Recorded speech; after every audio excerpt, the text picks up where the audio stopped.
मंगल वृषभ राशि में 10 अगस्त से लेकर के 16 अक्टूबर तक राहु केतु के चुंगल से मंगल आए बाहर।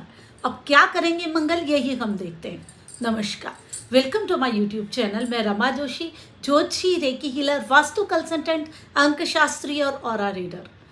आज हम मंगल की चर्चा करेंगे और ये पता करेंगे कि अब जब मंगल राहु केतु की उस जंजाल से बाहर आ गए, अब हमारे लिए क्या लेकर के आए। राहु केतु क्या है पहले हम ये समझेंगे, क्योंकि उसका इफेक्ट अब मंगल से हट गया। फिर मंगल की बात करते हैं। राहु केतु हमारे मन की गांठें हैं, अनसुलझी हमारे मन की गांठें और हमारी आत्मा की गांठें, क्योंकि वो सूर्य और चंद्रमा की ही गांठें हैं। वो अनसुलझी बातें हमें सुलझानी होती है। मंगल क्या है?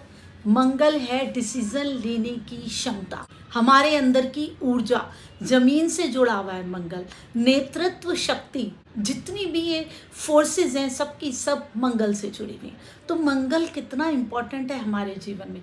उत्तेजना ना हो, एक्साइटमेंट ना हो तो जीवन क्या होगा? किसी भी चीज़ के लिए हम खुश नहीं होने वाले। हमारी एनर्जीज कहीं ना कहीं फंसी पड़ी थी, लेकिन वो यूं ही नहीं फंसी हुई थी। राहु केतु हमारी पुरानी चीज़ें जो कि फंसी हुई थी उनको निकालने की कोशिश कर रहे थे। जब भी राहु किसी ग्रह के साथ आता है, मंगल के साथ राहु आ गए थे, वो किसी भी चीज़ की ऊर्जा को बहुत बढ़ा देता है। अपनी ही राशि में मंगल बहुत ज़्यादा ऊर्जा लिए हुए बैठे थे, तो वो इम्बैलेंस था। कहीं ना कहीं हम अपने डिसीजंस को ठीक से नहीं ले पा रहे थे, खोलने की कोशिश कर रहे थे। पुरानी चीज़ों से जो जुड़े हुए हमारे डिसीजन की चीज़ें, उनमें हम उलझे हुए थे। लेकिन अब जब राहु केतु के उस दायरे से बाहर आके दूसरी राशि में आ गए हैं मंगल, तो मंगल अब कुछ अलग कर सकेंगे। मतलब हमारे अंदर की जो डिसीजन मेकिंग है वो ठीक हो सकेगी। हमारे खुद की जो कि नेतृत्व क्षमता है वो ठीक हो सकेगी। मंगल जिन जिन चीज़ों का कारक है, उन चीज़ों को भी बहुत बढ़ा दिया गया था और इम्बैलेंस कर दिया गया था। अब वो चीज़ें बैलेंस होने लगेंगी हमारे जीवन में। हम जो डिसीजंस नहीं ले पा रहे थे उन्हें ले पाएंगे। मंगल वृषभ राशि में आए हैं, काल पुरुष की कुंडली की दूसरे भाव की राशि।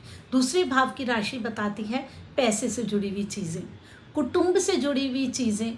वृषभ राशि शुक्र की राशि है, जो कि बिजनेस की भी मानी जाएगी, जो कि पैसे के लेन देन से जुड़ा हुआ। शुक्र है लग्जरी, जो हम अपनी लग्जरी के लिए चीज़ें खरीदते हैं, एसेट्स खरीदते हैं, गोल्ड खरीदते हैं, मकान खरीदते हैं, वो सारी चीज़ें।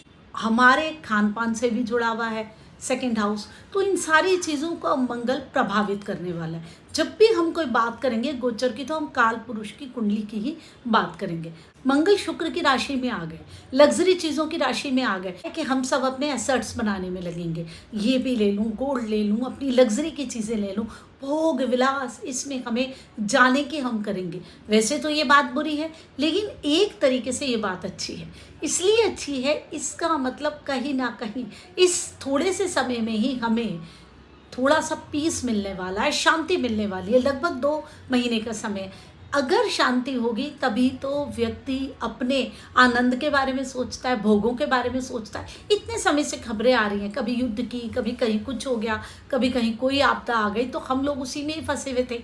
अब जो समय है हम उसमें लग्जरी की तरफ जा रहे हैं, भोगों की तरफ जा रहे हैं। इसका मतलब वो चीज़ें थोड़ी सी नहीं होंगी और हमें सेटलमेंट मिलेगी, हमें कहीं ना कहीं शांति मिलेगी। हम अपनी लग्जरी की तरफ, अपनी ग्रोथ की तरफ, अपने आनंद की तरफ ध्यान देंगे। इसका मतलब ये मंगल हमारे लिए बहुत सारी अच्छी चीज़ें लेकर के आ रहा है, क्योंकि मंगल है हमारी ऊर्जा। हमारी ऊर्जा ही फंस गई थी, अब हमारी ऊर्जा फ्री है। मंगल हमारे खून से जुड़ा है, हमारी ऊर्जा से जुड़ा है, हमारी जितनी भी फोर्सेस हैं उनसे जुड़ा है, पुलिस से जुड़ा है, फौज से जुड़ा है। वो सारी चीज़ें जो अपनी हाई एनर्जीज में अलर्ट थी, अब वो फ्री होकर थोड़ा सा रिलैक्स करेंगी। इसका मतलब थोड़ा सा पीसफुल टाइम आने वाला है। हालांकि गोचर में अभी भी गुरु वक्री ही हैं, बहुत सारी चीज़ें हमें देने वाले हैं वो अलग अलग तरीके से। शनि भी वक्री है अपनी राशि में, इफेक्ट तो बहुत स्ट्रांग होने वाले हैं। और जिस दिन ये मंगल का प्रवेश हो रहा है, चंद्रमा और शनि भी साथ हैं। इसका मतलब स्ट्रेस तो रहेगी रहेगी।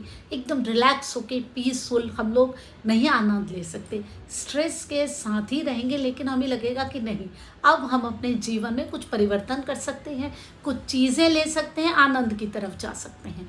मंगल का ये प्रवेश हमारी एनर्जी को बढ़ाने वाला है, हमारे डिसीजंस को एक नई दिशा देने वाला है। और जो हमारी लीडरशिप कहीं ख़राब हो गई थी, हम कैसे चीज़ों को मैनेज करें, हमारे अंदर के, सबके अंदर अपनी लीडरशिप क्वालिटी होती है। हर व्यक्ति अपने आप को तो करता ही है ना कि मैं ये काम ऐसे ऐसे करूँगा, अपने आप का नेतृत्व तो करता ही है। कुछ लोग तो समाज का करते हैं, ऑफिस का करते हैं, बहुत सारी चीज़ों का करते हैं, लेकिन हर व्यक्ति अपने आप को भी करता है।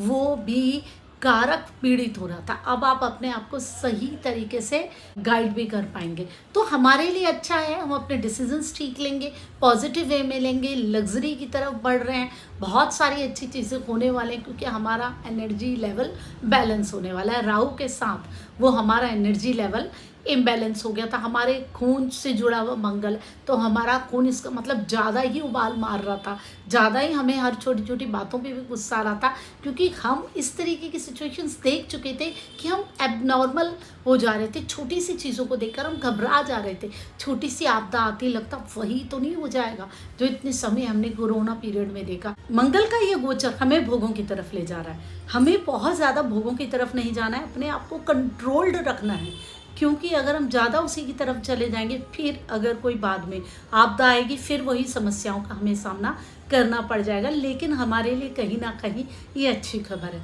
बहुत सारी ऐसी चीज़ों के साथ मैं आती रहूँगी। चैनल को सब्सक्राइब ज़रूर कीजिए, बेल आइकन ज़रूर दबाइए, ताकि आपके पास सारी नोटिफिकेशन आए। ऐसी मैं आपके साथ जुड़ी रहूँगी। हर हर महादेव।